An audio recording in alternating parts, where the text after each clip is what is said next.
Hello and welcome to Hot Topics Live. I'm Peter Stojanovic, editor of Hot Topics, and this is a road to recovery panel discussion with two very well-regarded publishers, Rose Blackmore of Dealmoon and Alexander Hold of Global Savings Group. We're about to have a conversation on the state of publishing at the moment in consideration of the last 6 months under COVID-19 and a reflection on what they've learned in order to help them thrive in the months and quarters to come. Rose and Alexander, thank you both so much for joining me on this Road to Recovery panel discussion. It's great to have you both. It'll be fascinating to understand a little bit more about your own positions and how you think the publishing industry is changing and adapting. Rose, may I start with you, please? How has publishing changed over the last 9 months because of COVID-19, and what are you experiencing? So I think, as with everything, there's good that comes with the bad. For the good, I think we've seen incredible traffic surges. Our traffic is up over 60%. We have new customers over 30%. And clients are really leaning into us and asking us for strategies that they can utilize while still maintaining their brand integrity due to all the excess inventory that they have. So that in turn, when we've had some really interesting and amazing sales, has led to incredible sales for the platform as well as for our partners. Yeah, that's good news. At the same time, some of the bad is, I think that unfortunately this has been a really tough period, and we have to recognize that. And we've lost a lot of really deep and fantastic partnerships that we did have due to bankruptcy. And when you hear it on the news, it always seems far away. But when you work with the people on a day-to-day basis that are being so dreadfully affected by it, it's painful. So Absolutely. Alexander, can you empathize good and the bad over the last 6 months? It's so we've seen similar trends, of course, that traffic has surged a lot. So as people were forced into lockdown and the street stores were closed, we saw traffic almost double on our platforms. At the same time, we have also experienced a few bankruptcies coming our way. Gladly not as many as one could have feared. But obviously I think we operate with many of the same clients as well, and we service many of the same advertisers. So we would have seen that. Now we have seen a trend now that we saw traffic almost double. We have seen that sort of slowing down a bit as well, coming down to now we are up about 40% since the year beginning. So definitely there's been some dramatic changes in this whole business, and we've definitely seen that COVID has been a big push for the whole publishing industry and what we offer to our partners. Alexander, you're quite right. It's been a dramatic change. You've had opportunities, as both of you, Rose and you've suggested, increased growth in traffic, whilst also having a restructuring amongst your partnerships of people going under. Equal opportunity and challenges at the same time. How have you guys reacted? So I think this whole COVID crisis has really took everybody by surprise. And we as a business have obviously been forced into operating in a work from home setting like everybody else. And I feel like what we've really taken from this is we realized how agile the organization is. We're very fortunate to be a born global organization with offices all across the world, with IT infrastructure and everything suiting that we can work from anywhere. So we have not had so many challenges there. However, this whole work from home situation has obviously been massive challenges for the team, especially our team managers who've had to now lead and motivate and inspire the teams without actually being there together with them. So that we've seen that being causing a lot of stress on our people. Now that sounds very negative, but essentially I think it puts a lot of strain on how people are doing their work. But I guess what we really learned here is that the importance of being agile and really being able to change very dramatically when you are in times of uncertainty and volatility. Rose, you're nodding your head there. What have you seen? Well, I wouldn't say that we feel the same in terms of the remote teams. I think our team is really close knit and we travel a lot extensively. I personally tend to be gone for almost 2 months during the summer, and then at least 4 times a month I tend to travel. So I think the teams already had a really good base and foundation for being able to work remotely. However, there is also, I can definitely identify with a lot of problems that I think might be unique to Dealmoon, because a lot of our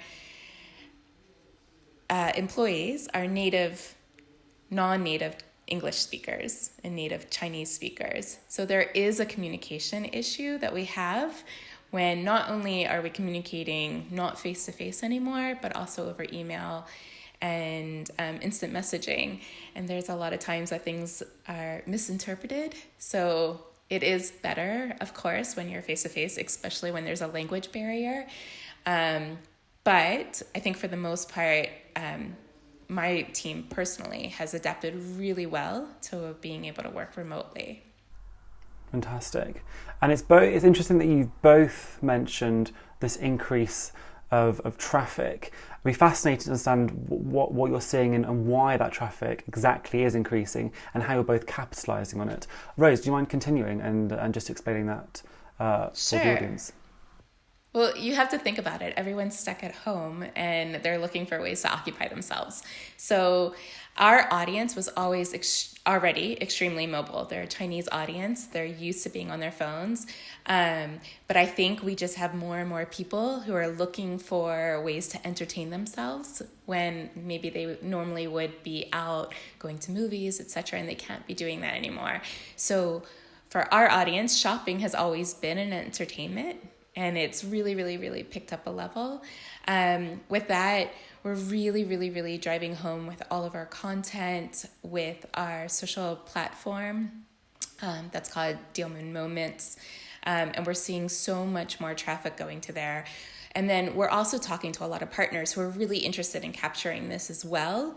And they want to do what we call user product reviews, where, especially if they have a new launch, they'll pre-send some of that product to our audience or even to our editors, and they'll have reviews on the site, and that has just been growing immensely on our site, and people are really now turning to Dealmoon for advice and for trending.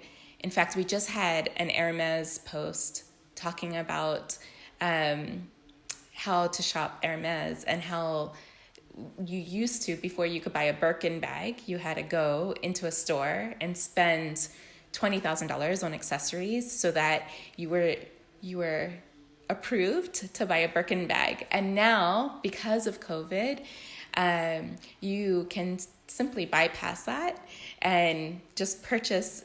And there is some Birkin bags on their e-commerce platform as well. And so we were just talking about that in a big article that was actually really well received. So it's just interesting that people are looking for all these new tips and tricks in this new COVID era. Yeah, I think tips and tricks are exactly what we need right now. Alexander, maybe I don't need the one on buying a Birkin bag. And it's fascinating also that global outlook too, and the sort of the communication barriers that you mentioned.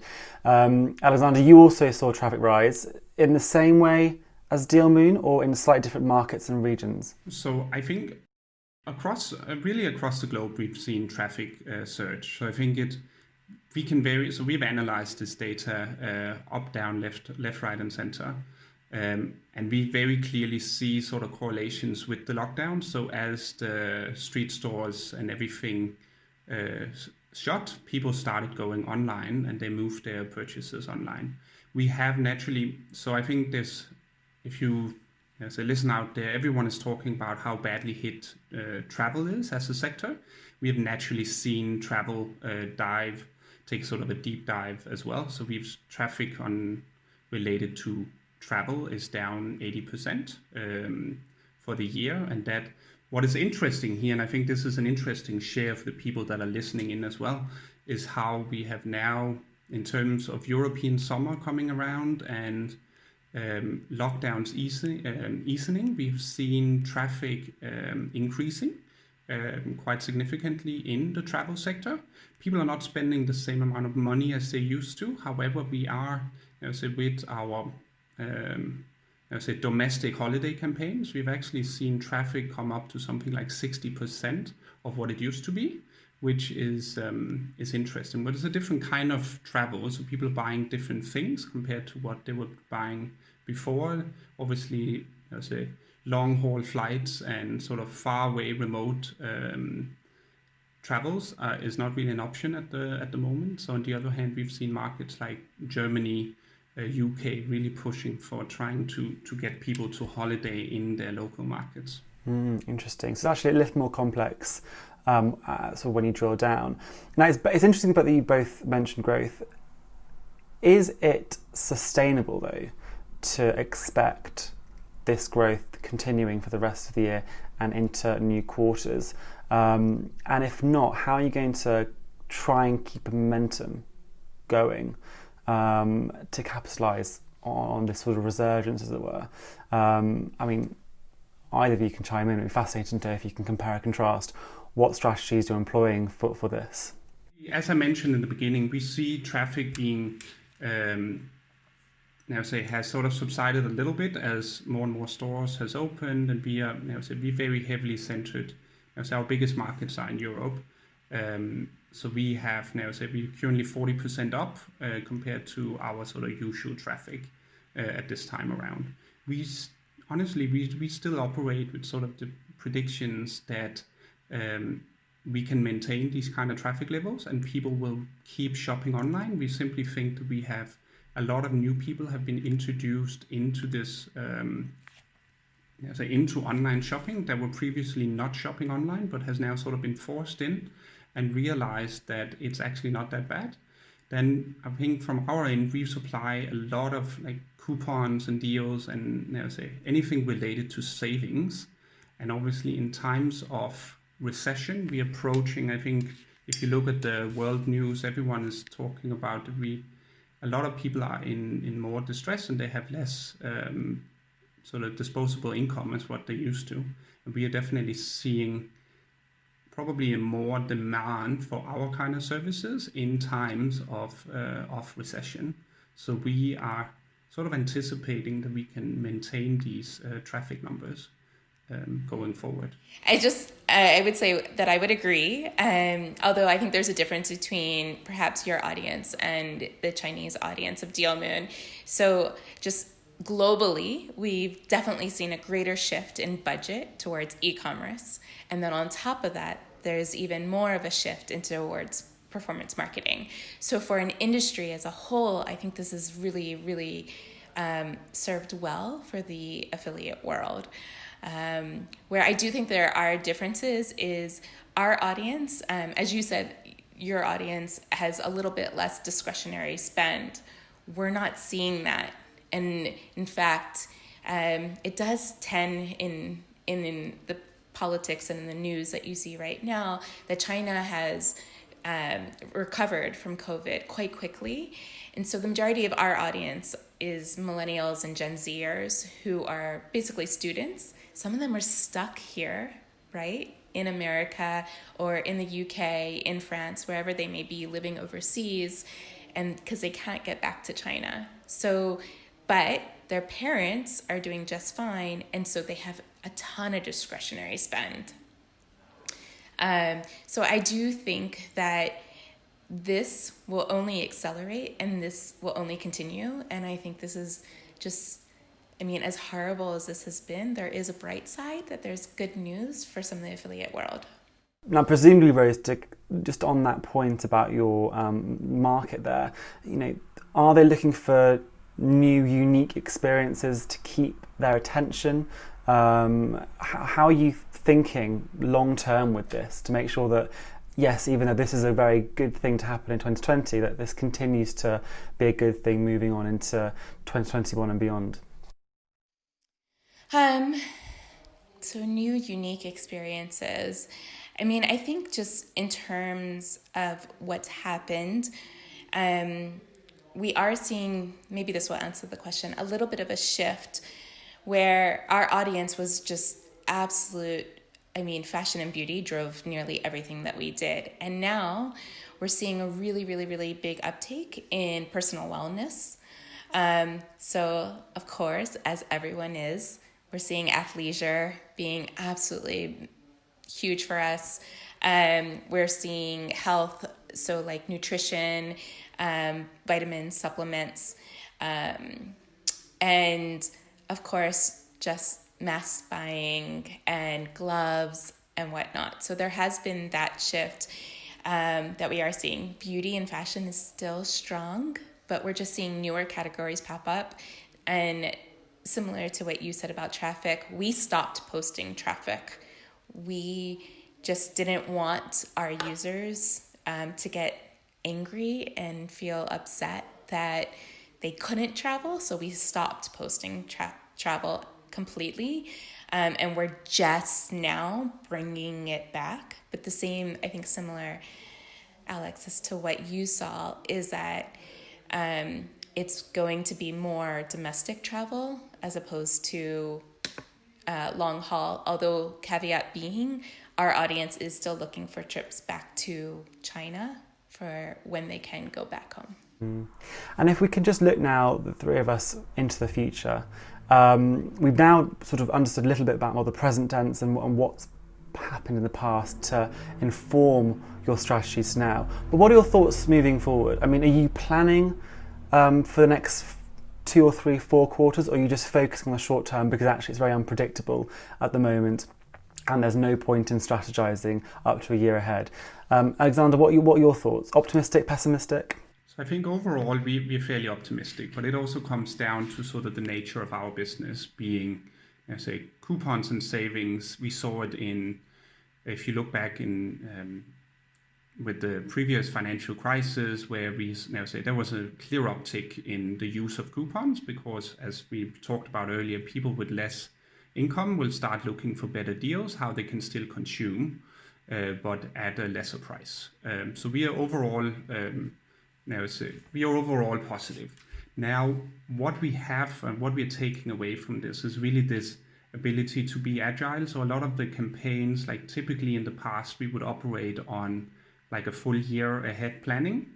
And we honestly do not think that that's super useful right now. Like, yes, we are naturally planning ahead for Black Friday, which is for our business, the biggest sales event of the year.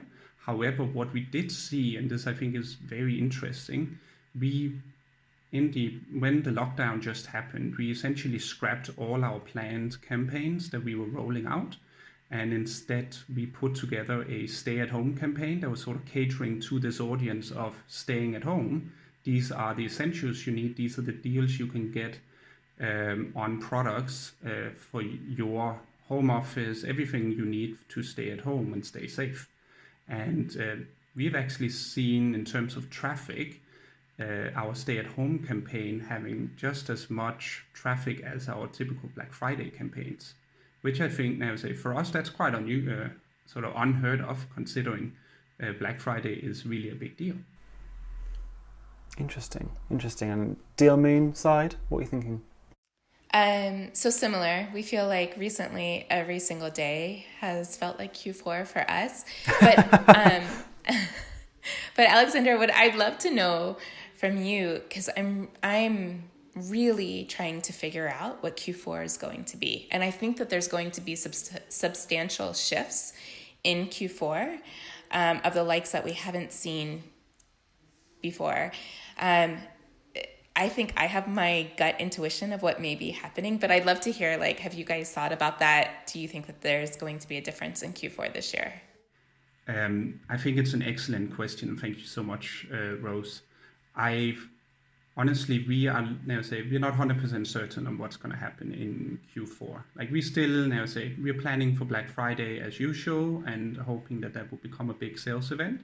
But of course, things have moved online, and if we are being pushed into a second sort of massive lockdown, which is a very likely scenario. We are seeing numbers rising for COVID across, say Europe right now. America is dealing with its own numbers, so it's it's a challenge all across. I think what we're really trying and taking out from this, and this might be something you can comment on in terms of your sort of relation to China. So I did my MBA in Singapore and did a course on marketing in China.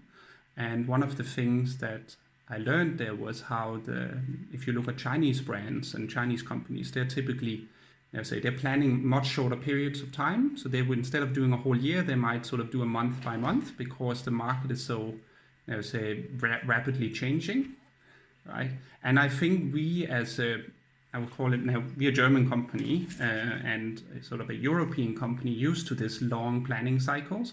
I think we will see a trend now where we are being forced into thinking much more short term, or at least not like being agile in the ability to come up with new campaigns on a very, very short notice and launch them to capture the momentum and capture the trend that's happening right now. I don't know if you have any comments on that, Rose, in terms of how you see the Chinese operating in terms of planning. I think I've worked here for 6 years, so I feel like I'm just kind of used to it now. But when you say that, yes, that's exactly how it is. Things change quite rapidly, and you just have to be able to pivot and change direction quite quickly. In terms of planning, we try and plan for the entire year, but things are always coming up where we have to kind of move along with it. I do think for Q4, because at least in America, and I'm sure you're probably dealing with the same in Europe, there's a lot of concerns around inventory and shipping. And so I'm thinking that probably a lot of our advertisers are going to probably start doing bigger sales much earlier in Q4 than we've seen. So there may be, I think, some friends and families happening quite predominantly in October.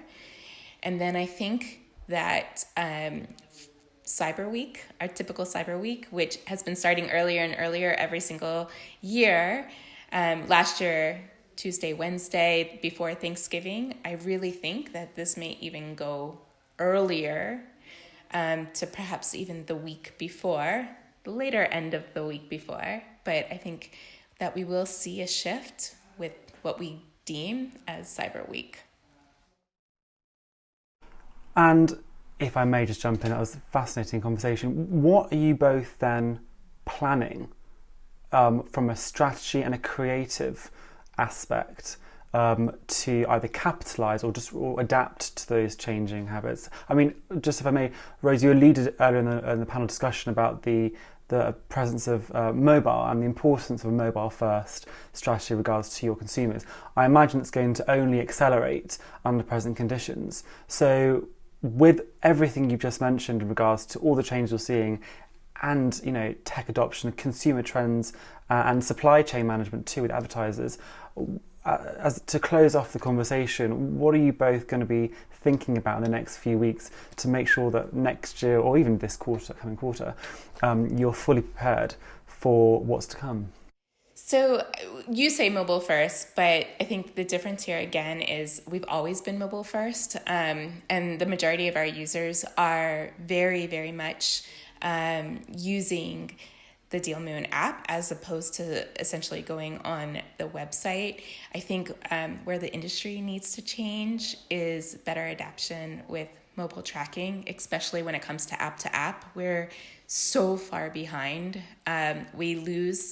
Dealmoon personally lose 60 to 70% of tracking. And so when it's app to app and when it's sometimes even mobile cross-device tracking. So it's something that we love working with our partner networks on coming up with new solutions that are really, really going to take us where we need to be. And then creatively, we really do plan app first, and then we plan for the website. So everything we do is really, really mobile focused. Thank you for sharing that.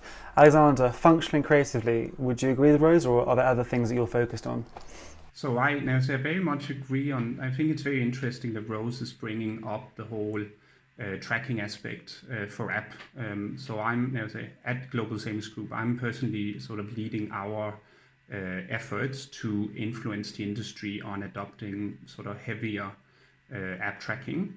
We are also seeing not quite as much losses, and we like to see it as an opportunity, but we do believe that we have an opportunity of something like that. We can grow our global revenues by 8% from enabling app tracking with our advertisers. I think in addition to sort of what are we investing in and what are we focusing on now. So one of the things we're really trying to double down on is really new product development and improving our processes and making our offering better. So we feel like we're in a very fortunate position that we've been faring fairly well during Corona. We have seen growth, even though we've seen, as we talked about in the beginning, someone going bankrupt, and we've seen certain merchants pulling out and reducing budgets. We are overall financially seeing growth in our business. And we are trying to leverage this to say, hey, how can we provide even better offerings to our users and to our advertisers that makes us more relevant going forward.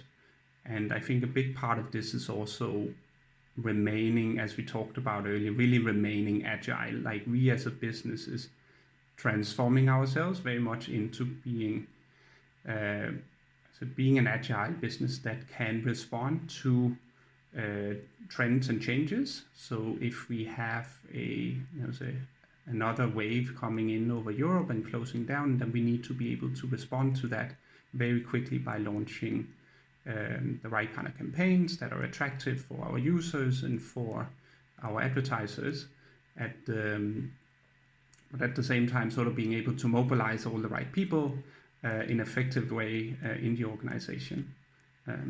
So yeah, I think that's very much what we are investing in at the moment, and where we have very sharp, sort of laser sharp focus on right now.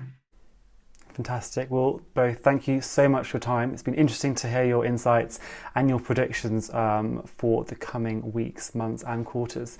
Thank you so much. Well, thank you to Rose and Alexander for their fascinating insights, and thank you for watching. Hopefully you've learned a little bit more about the rising consumer behaviours and the challenges facing publishers over the next few quarters. Join me soon.